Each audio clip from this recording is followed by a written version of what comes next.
Drama, new for 92 on BBC One. Introducing clairvoyant Gladys Moon and Son. We're a partnership. What's his is mine, and what's mine is mostly mine. Taxicab troubles in Rise. Hey, you thinking what I'm thinking? You've only mentioned men. We do without them. Passion in the Lake District. A Time to Dance. I just wanted to be with him. I was sure I spoiled it. I mean, what must he have thought of me? I was instantly in love. And offbeat romance, Love Hurts. You think you know everything about men, don't you? Not everything, but I've got your number. No, that's only my shop. Now, my personal line... I've heard your personal line, and it's very predictable. Good night, Frank. New drama, new for 92 on BBC One. Enjoy the magic of Christmas Day on One. At 6, Jack Nicholson is feeling a little peaky. I have given a name to my pain. And it is Batman.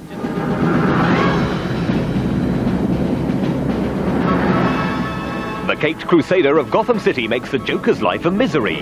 And Eddie Murphy forsakes his own royal lifestyle at 9:30 in favor of coming to America.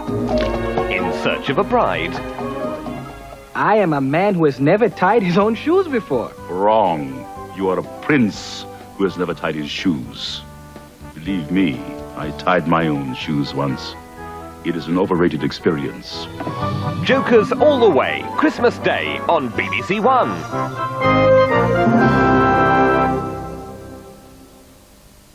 This is BBC One. Now the news at 10 to 6 with Chris Lowe.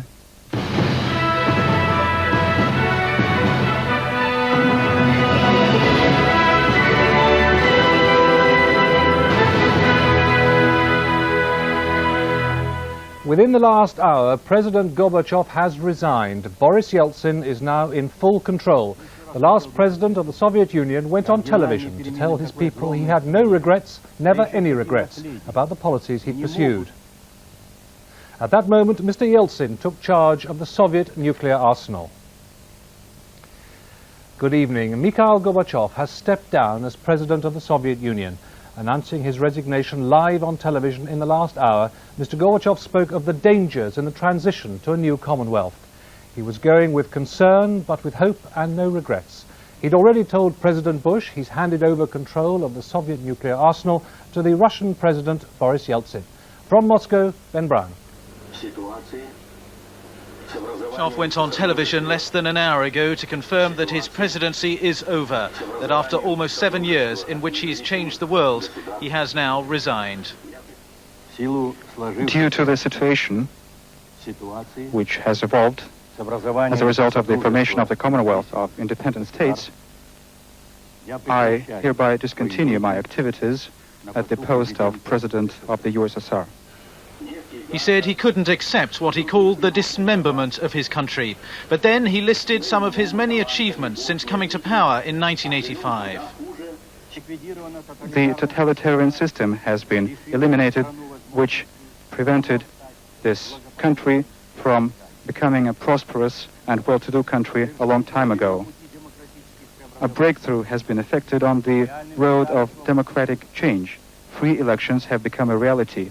Free press, freedom of worship, representative legislatures, and a multi-party system have all become reality. He ended his brief 10-minute announcement with an emotional message of gratitude to his people.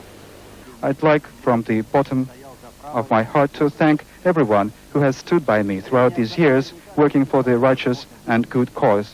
Of course, there were mistakes made that could have been avoided, and many of the things that we did could have been done better, but I am positive that sooner or later, someday, our common efforts will bear fruit, and our nations will live in a prosperous democratic society. I wish everyone all the best. As soon as Mr. Gorbachev finished speaking, he was due to hand over control of nuclear weapons here to Boris Yeltsin. The Russian leader had said in an interview earlier there would not be a moment's delay. There will not be a single second after Gorbachev makes his resignation statement and the appropriate technical facilities will be transferred immediately to the President of the Russian Federation once Gorbachev announces his resignation. Tonight, the Gorbachev era has at last come to an end, and the Yeltsin era is just beginning. The transfer of power between these two old adversaries has been remarkably smooth, but Boris Yeltsin, who so often criticized Mr. Gorbachev's mistakes, now has to show that he can do better, and he doesn't have time on his side. Ben Brown, BBC News, Moscow. President Bush is cutting short his Christmas break to make a television address on the changes in the former Soviet Union later tonight. Here, political leaders have been paying tribute to Mr. Gorbachev.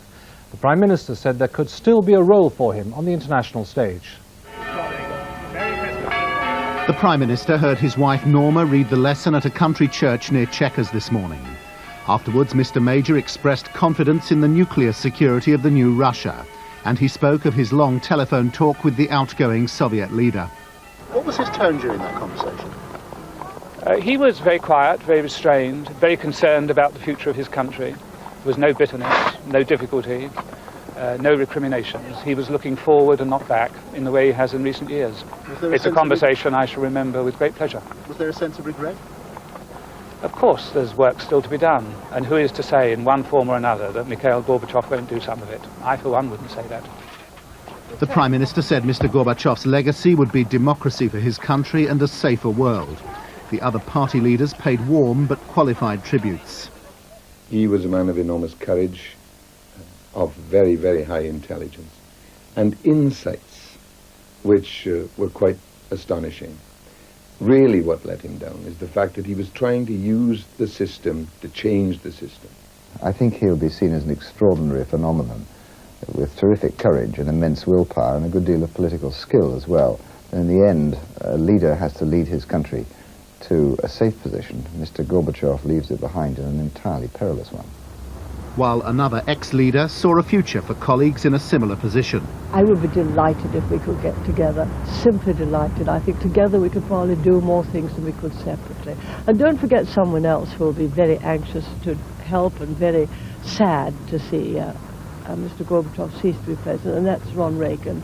We were a threesome, and I hope that together we managed to do quite a lot for peace and democracy in the world.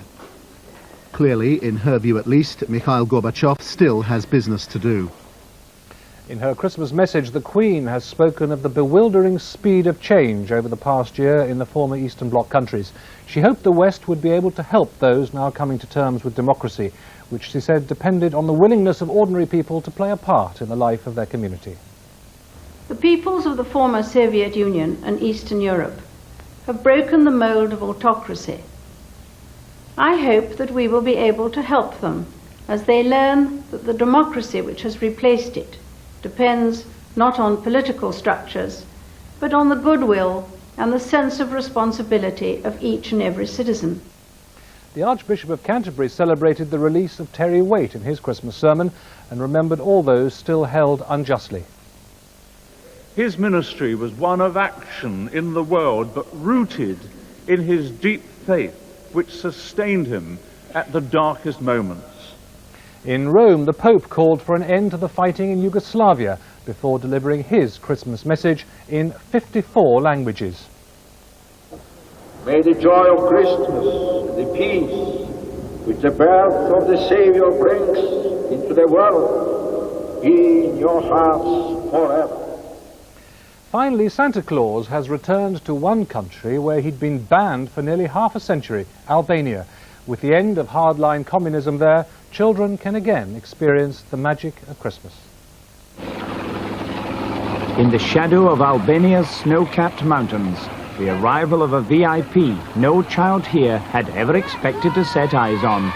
For the first time in 30 years, Father Christmas was back on Albanian soil. Having been banished for so long, he'd even to concede he'd forgotten the language. Father Christmas is a kind man. And he comes with some toys for boys and girls. But first, an invitation to join with a young student in entering the festive spirit. Sing you a song, Jingle Bells. Jingle bells, jingle bells, jingle all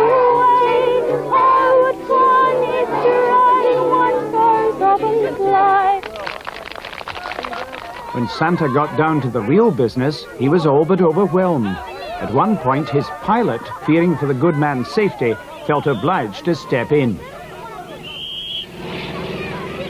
But then no one had ever enjoyed a thrill like this. This is a sight no child in these parts has ever seen before, because after 30 years of enforced atheism, Albania is finally celebrating Christmas again. Bill Hamilton, BBC News, 3,000 feet up in the Kardish Mountains. And the main news again, President Gorbachev has resigned. Boris Yeltsin has taken control of the Soviet nuclear arsenal. And a few moments ago, the red flag, the symbol of Soviet power, was lowered over the Kremlin, signalling the formal end of the Union. And that's all for the moment. The main news tonight is at 9:20. Enjoy the evening.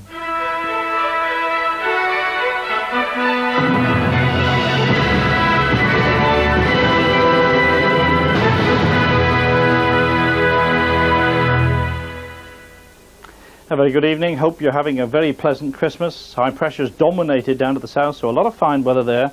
But these weather fronts have brought some rain to northern parts, and they're going to come southwards with the winds freshening up quite a lot, and you can see the winds swinging into the west and then into the northwest, driving their way down through tomorrow, with the strongest winds on the eastern side and running right the way across in towards Holland too. Now that's where the weather map is, where the weather front is likely to be tomorrow, down in southern parts.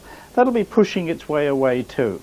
So as far as the weather's concerned, rain up in the north, shown by the Scottish radars there. That's going to come southwards through tonight, but I think it's going to turn more and more patchy as we go through the night. Most of it on the western side, getting down into North Wales, perhaps the northern part of the Midlands, but staying basically dry down in the south, and up in the far north there the clearer weather gradually tucking its way in, but still some stuff over northern and northwestern parts, as you can see. Not a cold night, although there might just be a touch of frost this evening in parts of the extreme southeast, but I think with the winds freshening up, the temperatures lifting up later on in the night. Pretty grey scene in many southern parts to start with tomorrow, perhaps some patchy rain around, but further north we'll be into the brighter weather, and that's going to spread its way southwards right down over southern parts through the afternoon, so brightening up down there. The best of the sunshine, I think, over in East Wales and on the eastern side of England too. Temperatures were very much on the mild side, but windier than today. Well, that's it from me. Bye-bye for now.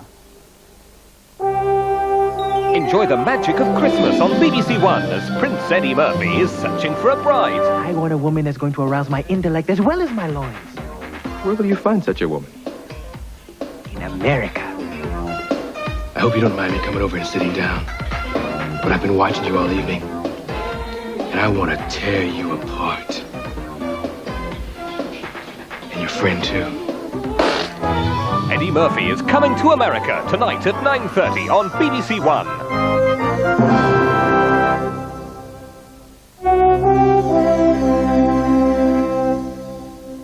Now on One, we're about to enter the twilight zone of Gotham City.